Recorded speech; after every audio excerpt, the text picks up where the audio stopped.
Salam sejahtera. Kebakaran hutan di Indonesia yang menjadi punca utama jerebu adalah paling serius dalam dekad ini. Susulan kematian mangsa dera Nur Hafizah, polis soal siasat ibu bapa dan pengasuh kanak-kanak 3 tahun itu, berita sepenuhnya. Punca utama masalah jerebu, kebakaran hutan di Kalimantan dan Sumatera tahun ini disifat pegawai dan penyelidik perhutanan sebagai paling serius dalam tempoh 10 tahun. Setakat ini belum ada jawapan jelas mengenai cara mengatasi atau mengurangkan kesan kebakaran itu. Laporan bernama memetik pensyarah Fakulti Perhutanan Universiti Gajah Mada, Profesor Ahmad Sultani sebagai berkata, kebakaran ini menjejaskan kawasan seluas 5.7 juta hektar. Angka itu jauh melebihi angka rasmi kerajaan Indonesia yang menyebut kebakaran hanya menjejaskan kawasan seluas 100,000 hektar. Sedang api dilaporkan terus memusnahkan hutan di Kalimantan dan Sumatera Selatan, pelbagai pihak saling menyalahkan satu sama lain mengenai punca kebakaran ini. Pegawai Kerajaan Indonesia menyalahkan amalan pertanian tebang dan bakar suku Dayak, manakala pertubuhan bukan kerajaan menuding jari ke arah syarikat pemenang konsesi hutan dan syarikat peladangan. Pengusaha terbabit sebaliknya menyalahkan cuaca kemarau sejak 3 bulan kebelakangan sebagai punca terjadinya kebakaran ini. Kerajaan Indonesia sehingga kini masih belum mengumumkan langkah segera selain cara konvensional untuk mengawal kebakaran dan juga langkah jangka panjang mengatasi masalah ini. Di Malaysia, hujan dan perubahan arah angin terus membawa perubahan positif terhadap keadaan berjerebu. Indeks kualiti udara dan kadar habuk terampai di udara berkurangan jika dibandingkan dengan bacaan yang dicatat 3 hari lalu. Pemulihan beransur-ansur ini berikutan hujan di beberapa kawasan di seluruh negara, tiupan angin dari lautan China Selatan dan pengurangan kadar trafik pada hujung minggu. This is a gradual improvement in the condition, but this will be an intermittent one because of the changing pattern of the wind structure at the moment. This month, the inter-monsoon period, the winds are slightly unpredictable. So because of that, while there will be some improvement, it will be intermittent. Indeks kualiti udara di Lembah Kelang menurun ke 145 di Shah Alam, 100 di Kuala Lumpur dan 105 di Petaling Jaya. Menurut Ketua Pengarah Jabatan Meteorologi Chang Boon Kiong, jarak penglihatan di seluruh negara juga bertambah baik. Orang ramai bagaimanapun masih dinasihati supaya mengambil langkah berjaga-jaga untuk mengelak serangan penyakit. Keadaan berjerebu yang melanda setakat ini adalah fenomena yang pasti berulang setiap tahun. Cuma tahapnya bergantung kepada keupayaan mengawal pencemaran dalaman kecuali faktor pengaruh asing yang memerlukan kerjasama peringkat kerajaan. Di Meksiko, kerajaannya memandang serius masalah itu sehinggakan semua pihak diarah mengurangkan kegiatan seharian termasuk penurunan 25% aktiviti kilang dan kawalan bilangan kenderaan. Dengan kaedah dipraktikan itu, mereka berjaya mengawal keadaan dalam tempoh 15 hari. Duta Meksiko di Malaysia, George Dominguez, berkata sekalipun tiada persamaan antara partikel jerebu di Malaysia berbanding Meksiko, tetapi punca yang mendorong kepada keadaan ini adalah sama, iaitu pencemaran. Langkah menangani keadaan jerebu adalah dengan mengawal pencemaran itu sendiri. Katanya, setakat ini jarak penglihatan minimum yang direkod 3 km, manakala indeks kualiti udara tidak melebihi 250 mikrogram per meter padu. Pada tahap itu, menurut Dominguez, kerajaan mengambil tindakan drastik dengan mengeluarkan arahan mengurangkan kegiatan kilang kepada 25%, manakala sekolah dimulakan lebih lewat dari waktu biasa. Jumlah kenderaan menggunakan lalu lintas dikurangkan sehingga 30%. Kerajaan Meksiko juga pernah mengambil langkah mengubah kedudukan loji penapis minyak di Mexico City, punca utama pencemaran. What we had to do in the case of Mexico City, where a very important and a very large refinery, oil refinery, was responsible for a sizable amount of pollution we had. This refinery had to be removed from Mexico City. Sementara itu, cuaca esok pagi diramalkan mendung dengan hujan di Pulau Pinang, Pantai Perlis, Kedah, Perak dan Pahang Timur. Tempat lain cerah dan berjerebu dengan jarak penglihatan antara 2 dan 7 km di seluruh Semenanjung, Sabah dan Sarawak. Petang ribut dengan hujan di tengah Semenanjung dan Johor. Cuaca sama di Pantai Barat, Pedalaman dan Kudat di Sabah, Kuching, Samarahan, Sarike, Sri Aman dan Sibu di Sarawak. Berikut cuaca bandaraya utama dunia. Susulan kematian mangsadera Nur Hafizah Abu Bakar 3 tahun, pihak polis memanggil penjaga kanak-kanak berkenaan untuk mendapatkan keterangan di Balai Polis Jinjang pagi tadi. Ketua Polis Daerah Sentul Penolong Pesuruhjaya Yap Ahkau berkata, ibu bapa Nur Hafizah juga akan dipanggil untuk memberikan keterangan segera. Rumah mangsa peneraan Nur Hafizah pukul 11 pagi tadi mendapati ayah dan ibunya keluar bekerja. Keluarga ini tinggal di Taman Koperasi Polis Fasa 2, Batu Cave sejak 5 tahun lalu. Ibunya mengajar di Sekolah Kebangsaan Taman Koperasi Polis Fasa 2, sementara bapanya bekerja di Lembaga Pertubuhan Peladang, Pusat Bandar Damansara. Dia dimasukkan ke wad kanak-kanak Jabatan Pediatrik 28 September lalu selepas dihantar oleh ibu bapanya. Nur Hafizah dipercayai mengalami kecederaan teruk di kepala. Jenazahnya dikebumikan sebelah malamnya. Menurut jiran sebelah rumah, Puan Roslina Syahibullah, Nur Hafizah anak kedua daripada 3 adik-beradik. Kanak-kanak berusia 3 tahun itu mengalami kecacatan fizikal dan dijaga oleh seorang suri rumah di taman yang sama. Menurutnya lagi, pengasuh kanak-kanak itu pernah memberitahu Nur Hafizah tidak sihat, sering muntah-muntah dan sukar bernafas beberapa hari sebelum dimasukkan ke hospital. Sementara Encik Nasir Haji Ismail berkata, dia pernah beberapa kali mendengar tangisan kanak-kanak itu sebelum kejadian. Esok kan saya pergi melawat ke hospital, keadaan budak tu dah koma lah. Jadi saya dengan rumah tengok keadaan tu. Kalau doktor bagi tahu, ianya kalau cabut wire yang ada pada dia budak tu, dia tak ada umur lagi lah. Dalam perkembangan berkaitan, seorang kanak-kanak dimasukkan ke Hospital Kuala Lumpur malam semalam akibat didera bapanya. Kanak-kanak itu Asha Ali, 11 tahun, mengalami kesan lebam dan bengkak di kaki, tangan serta badannya. Asha dipercayai warga negara Kemboja, kini ditempatkan di ward kanak-kanak. Menurut pihak hospital, kanak-kanak itu kini telah sedar dari pingsan. Bagaimanapun, dia dikatakan tidak boleh berjalan akibat dari kesan penderaan yang dialaminya. Sehubungan dengan itu, awal pagi tadi polis menahan bapa kanak-kanak terbabit Ali Abdullah di rumahnya di Kampung Kubu Gajah, Sungai Buloh, Selangor. Ini merupakan kali kedua Ali ditahan kerana tuduhan mendera anaknya. Dalam kes pertama, Ali berbangsa Kemboja dituduh mendera Aisyah sehingga patah tangan. Dia didenda RM150 atas kesalahan itu. Polis terpaksa menggunakan kekerasan setelah dia enggan memberikan kerjasama. Dia kini ditempatkan di Balai Polis Petaling Jaya untuk disoal siasat. Menurut Ketua Polis Daerah Petaling Jaya, Penolong Pesuruhjaya Polis Hanif Ahmad, penahanan Ali dibuat di bawah Akta Kanun Keseksaan 117 yang membolehkan polis menahannya selama 14 hari untuk siasatan lanjut. Mesyuarat tahunan Bank Dunia dan Tabung Kewangan Antarabangsa di Madrid, Spanyol. Keberkesanan, bantuan dan implikasi hasil rundingan perdagangan pusingan Uruguay adalah antara isu utama yang dibincangkan pada perjumpaan awal menjelang perasmian mesyuarat Bank Dunia esok. Isu itu berkait rapat dengan perubahan pesat dalam ekonomi dunia dan dianggap sebahagian daripada order baru ekonomi. Malaysia ialah dalam kumpulan 10 negara Asia Tenggara yang diwakili Indonesia dalam mesyuarat peringkat awal.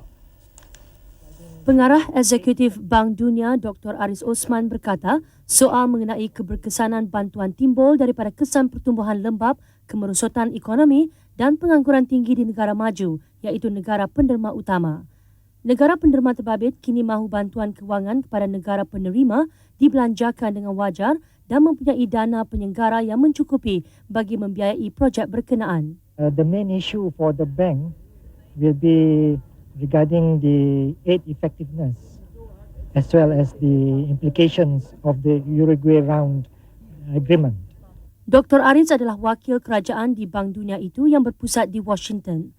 Mengenai peranan Malaysia di bank itu, Dr. Aris berkata ia tidak terlalu bergantung kepada kedua-dua institusi berdasarkan pertumbuhan ekonomi yang menggalakkan.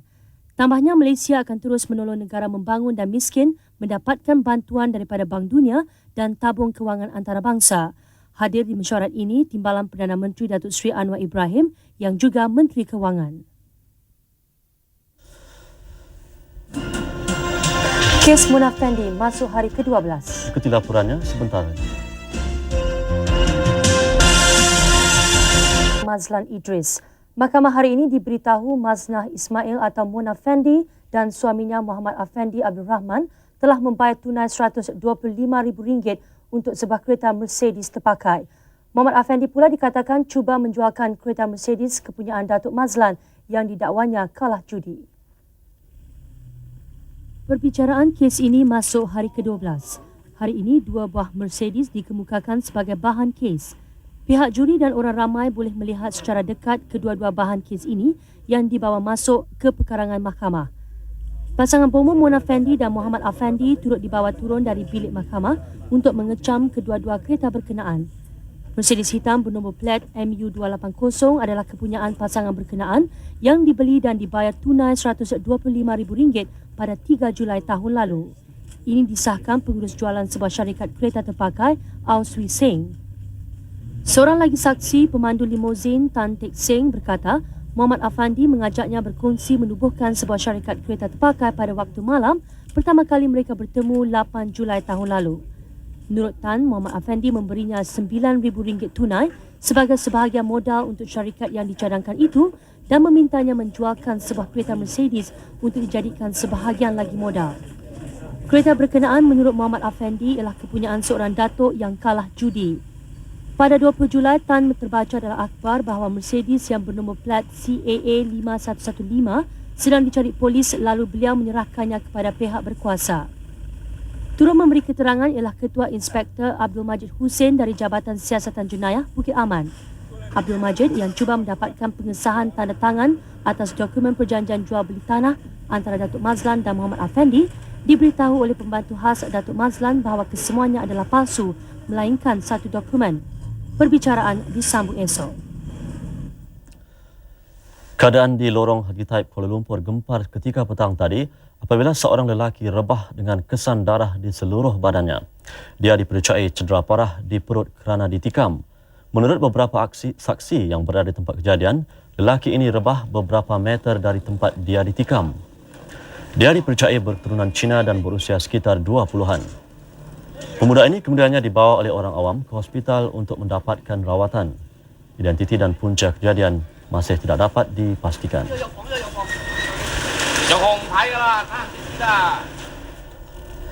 Isu kenaikan harga ayam. Penternak, pemborong dan penjual ayam hari ini diberi kata dua sama ada turunkan harga atau hadapi tindakan kerajaan. Kata dua itu diberi Kementerian Perdagangan Dalam Negeri dan Hak Ehwal Pengguna dalam perjumpaan 2 jam dengan wakil pengusaha terbabit. Ayam pada kebiasaannya dijual pada paras harga RM4.60 1 kilogram.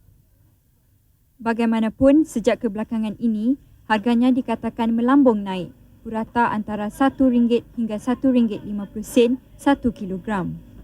Beberapa amaran kerajaan supaya harga itu diturunkan tidak diendahkan. Satu mesyuarat antara wakil pengusaha dengan kementerian diadakan hari ini dipengerusikan oleh Timbalan Menteri Datuk Kadir Sheikh Fazil. Perjalanan mesyuarat 2 jam ini dikatakan hangat apabila 10 wakil pengusaha ayam enggan berganjak daripada pendirian mereka. Mereka antara lain mendakwa hanya mendapat keuntungan 50 sen pada setiap peringkat pengedaran. Usaha untuk mencari satu penyelesaian, bukan saya dari segi bekalan tetapi juga dari segi harga. Pihak penternak-penternak ayam ini janganlah pandang ringan amaran kerajaan. Sehubungan itu, katanya kementerian akan bertindak serta-merta sekiranya mereka terbabit tidak mengemukakan usul yang diyakini boleh menyelesaikan isu harga ayam sebelum 15 Oktober ini. Satu mesyuarat khas antara kerajaan dan Persekutuan Penternak Ayam Malaysia bagi mengurangkan harga ayam menemui jalan buntu hari ini. Ini bermakna kerajaan tidak akan teragak-agak mengambil tindakan tegas terhadap pembekal, pemborong dan peruncit jika mereka masih tidak menurunkan harga di paras munasabah. Rizani Mokhtar melaporkan untuk Buletin Utama. Beralih ke laporan saham BSKL, harga saham ditutup rendah dalam dagangan cergas berikutan kegiatan mengambil untung. Indeks komposit turun 2.41 mata kepada 1127.35, manakala indeks perusahaan jatuh 6.18 mata kepada 1961.32. Sebanyak 283.23 juta saham menilai 1.746 bilion ringgit diniagakan. Saham rugi mengatasi saham untung dengan 295 berbanding 124, manakala 75 yang lain tidak berubah.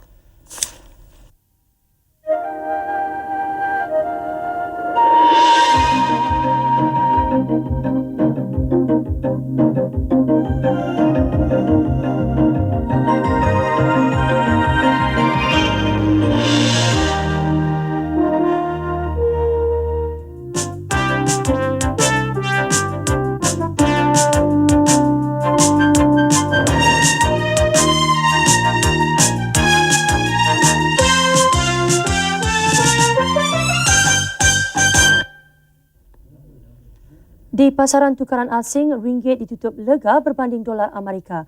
Berikut kadar tukaran asing berbanding ringgit.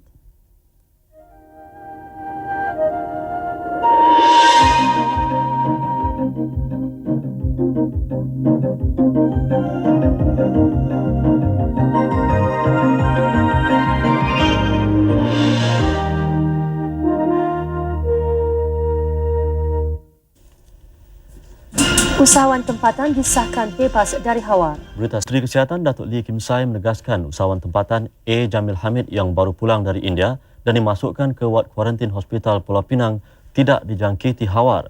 Menurut Datuk Lee, ujian air kencing yang dilakukan ke atas usahawan itu menunjukkan kesan negatif. Datuk Lee juga menafikan laporan seorang lelaki dimasukkan ke Hospital Universiti Petaling Jaya Jumaat lalu kerana penyakit itu. Katanya lelaki berkenaan hanya mengalami demam selsema. Sementara itu, Pengarah Perkhidmatan Kesihatan dan Perubatan Pulau Pinang, Dr. Lim Chio Ping mengesahkan Jamil dimasukkan ke hospital itu untuk pemeriksaan kesihatan bagi tempoh 6 hari. Menurut Dr. Lim, penahanan Jamil dibuat sebagai langkah berjaga-jaga dan beliau akan dibenarkan pulang beberapa hari lagi. Sehubungan itu, beliau meminta orang ramai agar tidak cemas kerana belum ada penyakit hawar dilaporkan di negara ini. Bagaimanapun, Jabatan Kesihatan Negeri terus mengambil langkah berjaga-jaga termasuk membuat pemeriksaan ke atas pelancong yang tiba dari India di kesemua pintu masuk negeri. Langkah itu sebagai mematuhi arahan yang dikeluarkan Kementerian Kesihatan Malaysia bagi memastikan semua pelancong yang tiba dari India bebas dari penyakit berbahaya yang melanda negara berkenaan. Tinjauan wakil kami ke lapangan terbang antarabangsa Bayan Lepas mendapati kaki tangan Jabatan Terbabit bersiap sedia bagi memeriksa pelancong yang tiba dari India. Dalam perkembangan berkaitan, pihak berkuasa India yakin wabak itu dapat dikawal walaupun jumlah pesakit yang disyaki menghidap wabak itu semakin meningkat. Berikutan itu, Perdana Menteri India PV Narasimha Rao melancarkan program pembangunan luar bandar bagi mengawal wabak itu. Pegawai dari Kerajaan Negeri dan Persekutuan mengadakan perjumpaan bagi membincangkan bagaimana mengatasi masalah wabak itu. Setiausaha Kesihatan Persekutuan MS Dayal juga meminta diadakan penyiasatan bagi mengenal pasti punca wabak itu. Sementara itu, stesen kereta api di Madras mengadakan pemeriksaan terhadap penumpang yang tiba dari Bombay, Surat dan Ahmedabad. Lapangan terbang juga mengambil langkah yang sama bagi memastikan tiada penumpang yang membawa wabak itu. Beberapa negara seperti Arab Saudi dan Pakistan juga membatalkan hubungan pengangkutan dengan India bagi mengelakkan wabak itu merebak. Kempen yang dilancarkan oleh kerajaan supaya menjaga kebersihan dan membuang sampah dengan teratur kurang mendapat sambutan. Ini menyebabkan tikus yang menjadi punca wabak ini membiak dengan banyak. Sementara itu, Myanmar yang bersempadan dengan India turut melancarkan kempen anti-hawar dengan memusnahkan tikus di ibu negaranya Yangon. Pemeriksaan dilakukan di pasar utama bandaraya ini. Pekerja diarah membersihkan sampah sarap di jalan raya dan memusnahkan tikus. Kerajaan Myanmar juga memerintahkan pasukan kesihatan memeriksa orang yang menyeberangi sempadan dari India di semua pintu masuk negaranya. Beribu orang, kebanyakannya golongan minoriti India, menyeberangi sempadan kedua-dua negara setiap hari.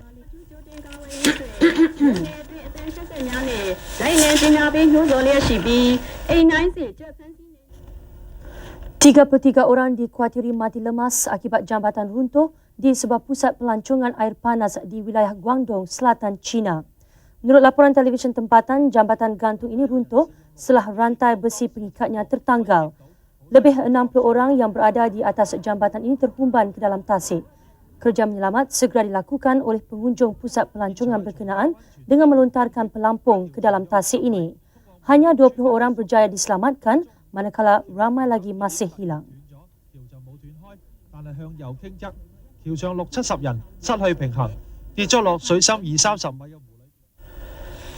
Kita ke Sukan Asia di Hiroshima selepas ini. Pelbagai aksi menarik nanti. Tiga di sana bersama rakan tugas Jalil Makdum. Silakan Jalil. Terima kasih Zanal, apa khabar saudara? Hari ini hari pertama pingat dipertandingkan di Sukan Asia ke-12 di Hiroshima ini. 14 pingat emas dipertandingkan dan setakat ini satu rekod dunia diperbaiki dalam acara 46 kg angkat berat wanita. Peserta Cina Guan Hong mencatat rekod baru dengan mengangkat seberat 182.5 kg. Rekod dunia 165.0 kg dipegang juga oleh peserta dari China.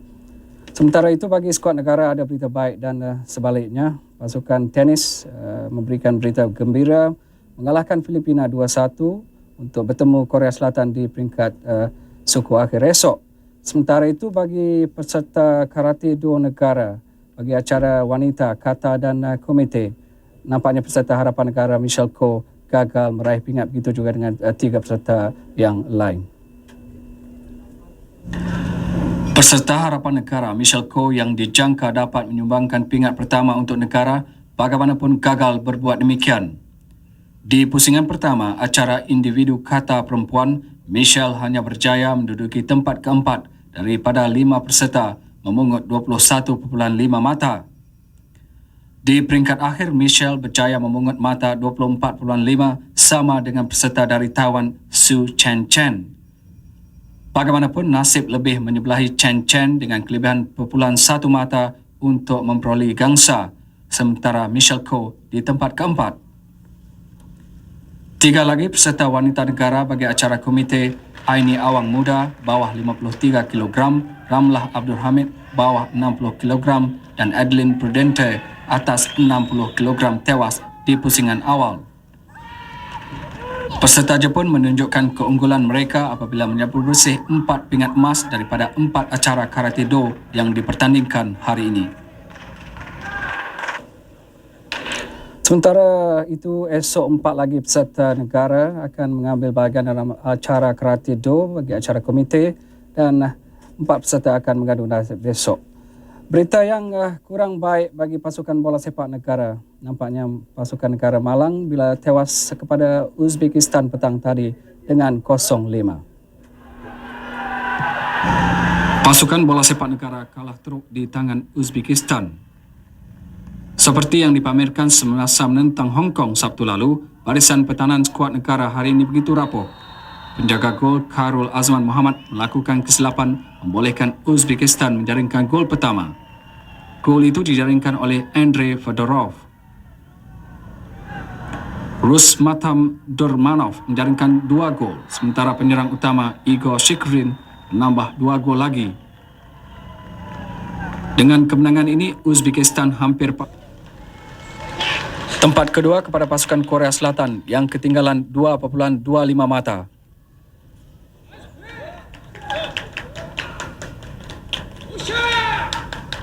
Sementara pasukan tuan rumah Jepun menduduki tempat ketiga. Untuk makluman saudara, setakat ini pungutan pingat emas, Jepun tuan rumah masih lagi mendahului dengan 6 pingat emas, 4 daripada acara karate do, sementara China dengan 5 pingat emas. Jadi nampaknya saudara, itu saja laporan dari kami di studio Hiroshima. Kembali ke Kuala Lumpur bersama Zanal dan Azura. Silakan Zanal dan Azura. Terima kasih Jalil dan sekian berita utama untuk malam ini. Teruskan bersama kami dengan rancangan menarik yang kami sediakan. Salam hormat. Selamat malam.